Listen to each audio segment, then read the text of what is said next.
Because God helps those who help themselves, क्योंकि आप खुद पर काम कर रहे थे, आप अपने ऊपर मेहनत कर रहे थे। तो अब आपकी लाइफ में पॉजिटिव शिफ्ट ये आ रहा था कि गोल्डन अपॉर्चुनिटीज चलकर आपकी लाइफ में दस्तक देने लग पड़ी।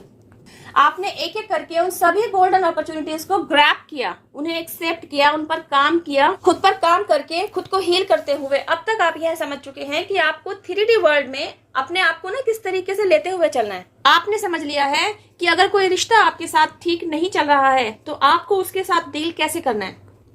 आप समझ चुके हैं कि आपके साथ जुड़े किसी शख्स के साथ कोई सिचुएशन अगर आपकी ठीक नहीं चल रही है तो आपको उस सिचुएशन को हैंडल कैसे करना है।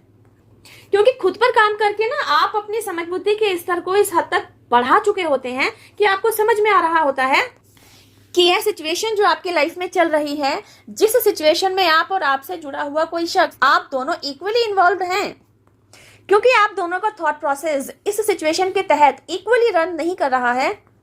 इस सिचुएशन में उलझे किसी मसले के तहत आप दोनों की ही सोच एक दूसरे से विपरीत दिशा में जा रही है। एक दूसरे को बहुत अच्छा समझने के बावजूद आप दोनों के विचार इस एक मुद्दे को लेकर क्लैश कर रहे हैं। तो कहीं ना कहीं इन सब के पीछे कोई हिडन फैक्टर हो सकता है, कोई ऐसा हिडन तथ्य है, कोई ऐसा छिपा हुआ सच जो आपकी पकड़ से बाहर है। खुद पर काम कर लेने के बाद ना अब आपकी मैच्योरिटी ना एक्सट्रीम लेवल तक पहुंची हुई है। आप क्या करते हैं, अपने इर्द गिर्द चल रही सिचुएशंस को न केवल आप बखूबी एनालाइज कर लेने में, बल्कि उस सिचुएशन के पीछे छिपे बिग पिक्चर को भी आप बखूबी समझने लगते हैं। यही तो फायदा हुआ आपको खुद के ऊपर काम कर लेने के बाद। पहले क्या था, सारे तथ्य आपके सामने होते थे, सारी सिचुएशंस आपके सामने होती थी, यही किरदार सब आपके साथ चल रहे थे। बावजूद इसके आप इन सिचुएशंस को सही तरीके से एनालाइज कर ही नहीं पा रहे होते थे। जो जैसा आपको पट्टी पढ़ा दिया करता था आप उसी को सच मान लिया करते थे, क्योंकि आप इतने प्योर जो रहे। आपको लगता है सामने वाला अगर आपको यह बात इस तरीके से बता रहा है तो असलियत यही है, इसमें कोई झूठ बात थोड़ी है। आप नहीं समझ पा रहे होते थे कि सामने वाला आपके इमोशंस के साथ खेल रहा है, सामने वाला आपके साथ मीठा मीठा बोलकर आपको मैनिपुलेट कर रहा है, आपको एक्चुअली अपनी बातों में उलझाकर आपसे अपना ही काम करवा रहा है, आपके कंधे पर बंदूक रखकर अपना फायदा कर रहा है, आपको बुरा साबित कर रहा है। ये सारी क्लैरिटीज आपको समझ में आने लगी तो तब जब आपने खुद पर काम किया। आफ्टर हीलिंग योरसेल्फ ना आपका विजन क्लियर होने लग पड़ा। धीरे धीरे आपको समझ में आने लगा कि कल तक आपके बड़े भाई बहन, आपके सिबलिंग्स, आपके फ्रेंड्स आपकी ट्यूनिंग क्यों बैठी हुई थी। बिफोर अवेकनिंग आपको लगता था जिस किसी के साथ भी आपकी ट्यूनिंग अच्छे से बैठ रही होती थी, इसका मतलब था कि आपकी और उसके जो सोच का लेवल है ना वो एक ही दिशा में कार्यरत है, जबकि असलियत तो कुछ और ही थी। और इस असलियत से आप रूबरू हुए आफ्टर अवेकनिंग। आपको समझ में आया कि आपसे जुड़े हर उस एक शख्स के साथ आपकी ट्यूनिंग इसलिए नहीं बिगड़ी थी क्योंकि सामने वाले बंदे को आपकी पॉजिटिव एनर्जी के बारे में पहले से ही जागरूकता थी। आपसे जुड़ा बंदा एक्चुअली आपसे सही कम्युनिकेशन रखकर, आपसे रिश्ते में सही परस्परता रखते हुए आपकी प्योर और गुड वाइब्रेशंस को, आपकी अच्छी एनर्जी को अपने काम में लेता रहा। अगर वह आपसे बिगाड़ता तो आपकी एनर्जी की वजह से उसका जो फायदा हो रहा था सबसे पहले वो रुक जाता।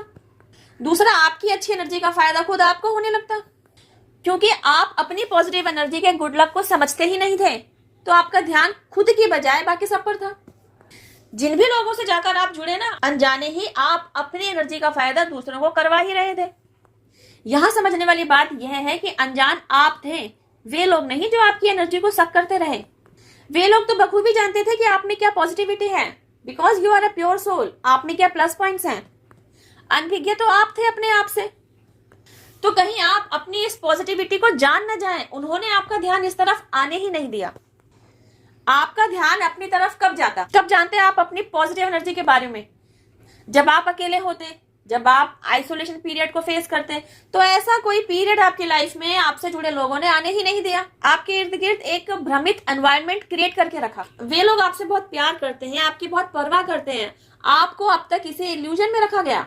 आपका यह इल्यूजन तब टूटा जब डिवाइन इंटरवेंशन आपकी लाइफ में एंटर हुआ। डिवाइन इंटरवेंशन की वजह से आप ट्रांसफॉर्मेशन पीरियड में फंसे। Financial level, physical level, even emotional level की जो आपके ऊपर मार पड़ी ना, तब आपने क्या देखा, यही आपके सो कॉल्ड अपने लोग ना आपको अपने से दूर जाते हुए दिखाई दिए। ड्यूरिंग दिस पीरियड जब आप टूट रहे थे, आप बिखर रहे थे, इतने सारे लोगों की भीड़ में से कोई एक शख्स आपके साथ नहीं था जो आपको संभाल रहा हो, जो आपको समझ रहा हो, जो आपको पुचकार रहा हो, जो आपको पैम्पर कर रहा हो। No one with you at that time. यही तो था आइसोलेशन पीरियड। एक्चुअली यह एक डिवाइन प्लान था जिसका ब्लूप्रिंट आपके बेहतरी के लिए ही तैयार किया गया था। क्योंकि अगर आपको आइसोलेट नहीं किया जाता, इन सब से आपको दूर नहीं रखा जाता, तो आप यह नहीं समझ पाते कि ये लोग तो आपके हितैषी है ही नहीं। ये लोग तो बस आपकी प्योरिटी का, आपकी पॉजिटिव एनर्जी का फायदा आपसे लेते रहे थे। बस उन लोगों को आपसे यही सब चाहिए था। और बदले में जो ये आपकी तरफ झूठा अपनापन, फेक अटैचमेंट दिखाते रहे ना, आप उसी से खुश थे।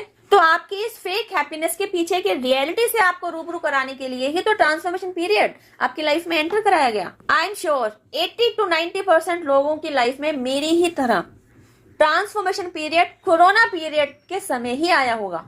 यह वो पीरियड था जब आपने अपनी लाइफ में ना दूध का दूध और पानी का पानी होते हुए खुद देखा होगा। गाइस, अगर मैं कोरोना पीरियड का एग्जांपल दे रही हूँ तो आई एम श्योर इससे अलग मुझे कुछ कहने की जरूरत नहीं होगी। आप समझ पा रहे होंगे ऐसा कौन था जिसने आपको फाइनेंशियल लेवल पर बढ़कर आगे मदद की होगी। ऐसा कौन था जिसने आपको इमोशनल लेवल पर आगे बढ़कर मदद की होगी। ऐसा कौन था जिसके साथ आपके रिश्तों के बीच दूरी नहीं आई थी। ऐसा कौन था जिसकी वजह से आप इमोशनली हर्ट नहीं हुए, जिसकी वजह से आपके इमोशंस को सेपरेशन ना झेलना पड़ा हो। कोई नहीं ना, थे ना आप इस समय अकेले। तो ऐसा आपके साथ इसलिए हुआ ताकि आप खुद से रूबरू हो सकें, खुद अपनी पॉजिटिव एनर्जी को समझ सकें और समझ लेने के बाद इसे और एनहेंस कर सकें। अपनी पॉजिटिव एनर्जी का फायदा अपने लिए करें और आगे बढ़ें।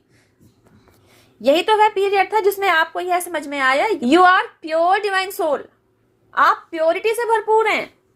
करुणा, ममता, दयालुपन, अनकंडीशनल लव और भी दुनिया भर के जो भी अच्छी अच्छी क्वालिटीज है ना, सब आपके अंदर कूट कूट कर भरी हुई हैं। यहाँ तक कि आपका दिल इतना बड़ा है कि आपको किसी से नफरत ही नहीं होती। अगर आप यह जान लेते हैं कि आपसे जुड़े किसी शख्स ने आपके पीठ में छुरा घोंपा है, आपको इमोशनली हर्ट करने में उसका सबसे बड़ा योगदान रहा है, आपकी छवि को बिगाड़ने में भी उसने नीचता की सीमा पार कर दी है, आप ईश्वर के ऐसे प्यारे और भोले बच्चे हैं कि आप उसके और अपने बीच का सारा कार्मिक अकाउंट उठाकर ईश्वर के सामने रख देते हैं और कहते हैं जो हो रहा है ईश्वर की इच्छा से ही हो रहा है। बिकॉज अगर आप दुख में हैं, अगर आपके लाइफ में पेन है, तो ईश्वर भी तो जानते हैं कि आपकी लाइफ में ये क्राइसिस चल रहे हैं। अब अगर इन क्राइसिस का समय आपकी लाइफ में चल रहा है तो इसके पीछे यकीनन ईश्वर की कोई अच्छी चाल ही रही होगी। आपका ईश्वर के ऊपर यह अटूट विश्वास इस कदर रहा कि अवेकनिंग प्रोसेस का जो टफ टाइम था ना, उसे भी आपने बखूबी पार किया। अवेकनिंग प्रोसेस से गो थ्रू होते हुए यस ऑफ कोर्स आपका कंप्लीट मेकओवर कराया गया।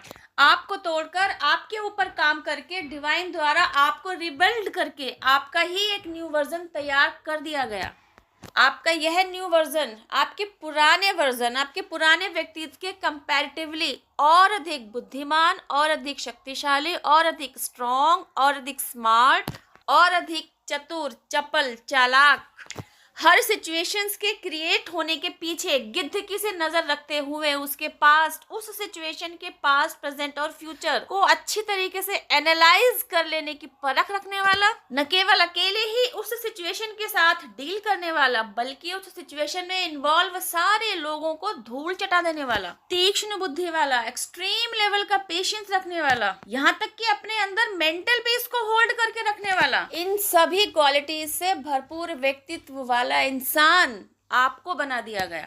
एंड यू नो व्हाट, यह मैजिक, यह मिरेकल सिर्फ और सिर्फ आपके साथ इसीलिए किया गया क्योंकि आप अपनी जीवन की यात्रा में शुरू से अंत तक पॉजिटिविटी, प्योरिटी और डिविनिटी से भरे रहे। लाइफ में आने जाने वाले अनगिनत उतार चढ़ावों के बावजूद आपने अपनी सोच को नहीं बदला, उसमें नीचता को नहीं घोला, सच्चाई के रास्ते पर चलते रहे, प्योरिटी का साथ नहीं छोड़ा। ऐसा नहीं था कि आप रास्ते में घबराए नहीं, आपका मन विचलित नहीं हुआ। यह सब कुछ तो आपके साथ होता रहा, लेकिन आपने क्या किया? आपने हर सिचुएशन को उठाकर ईश्वर के सामने नतमस्तक हुए, हर सिचुएशन को उन्हें सरेंडर कर दिया और अपनी चाल को कायम रखा, खुद पर काम करते रहे और आगे की तरफ बढ़ते रहे। तो बस आपकी नीयत को जानते हुए, आपके काम को देखते हुए ईश्वर का, पूरे ब्रह्मांड का, आपके एंसेस्टर्स का, मदर नेचर का, सभी का सपोर्ट भी आपके खाते में आया, आपको ही मिला। इन सभी की ब्लेसिंग्स जो आपकी लाइफ में उतरी, उनके फलस्वरूप गोल्डन अपॉर्चुनिटीज आपकी लाइफ में दस्तक देने लगी।